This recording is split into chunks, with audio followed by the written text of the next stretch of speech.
Good day. Hello, good day. Okay, ito ang cacao fruit. Yung bunga, yung mga buto nito ang ginagawang tableya.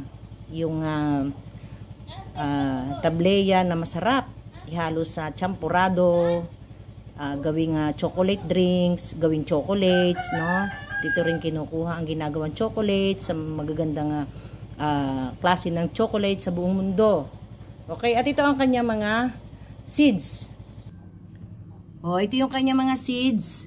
Ginawa ko, pinartner-partner ko sa aking seed bed, no? Ang seed bed ko, recycled lang.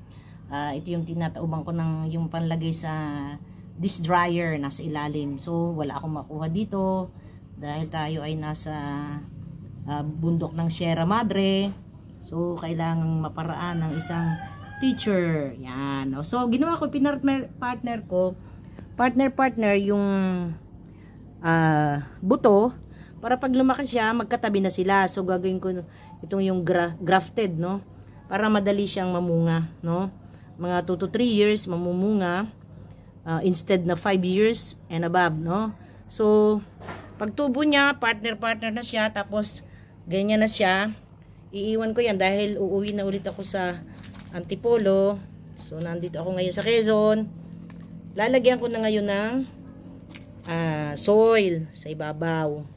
Ayan. Kasi kung hindi ko yan lalagyan ng soil, kakainin niya ng daga. At the same time, hindi siya tutubo. May nakasama pang patay na butterfly.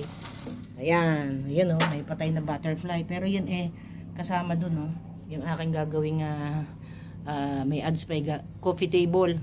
Yan, bebenta ko yan na pagagandahin, no? At gagawing coffee table. So, may ads pa tayong kasama. Bibili kayo niyan pag ginawa ko na yung coffee table. Galing sa isang puno na matanda yan. Okay, yung pinagputulan. Ginawa naming bahay. So, ito yan, ha? Paglaki niyan, mamumunga yan ng napakarami. Alam nyo ba kung ano itsura ng puno ng kakao? Gusto nyo bang makita ang puno ng kakao? Yung ginagawang tableya. Okay. So, sandali lang ha. At ipapakita ko sa inyo ang puno ng kakao. Ayan. Nakikita nyo ba yung puno na yan? Yan ang tinatawag na puno ng kakao. Yan yung ginagawang chocolate. Na known na rin ang chocolates dito sa Quezon dahil nagkaroon tayo ng malawak daw na plantation ng kakao.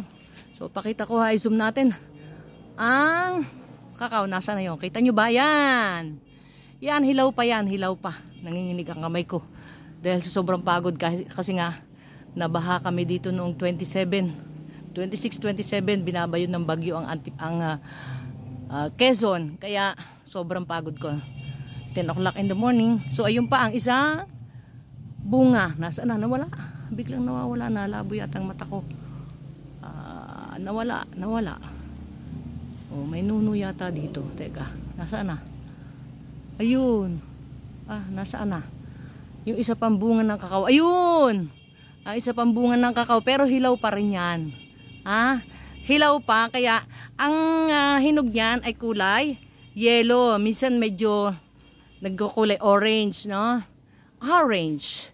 Yan. Tapos, pag nag-yellow na yan, nagkulay orange na, pwede mo nang kunin. Matamis na matamis ang buto. Kung mataas ang sugar mo, konti lang, pwede na. Tapos, yung buto nun, gagawing tableya, no? Pero ito ang sinasabi ko, kung ikaw ay may itinanim, meron kang aanihin. Kaya, magtanim upang maiwasan ang pagbaha ng malaki.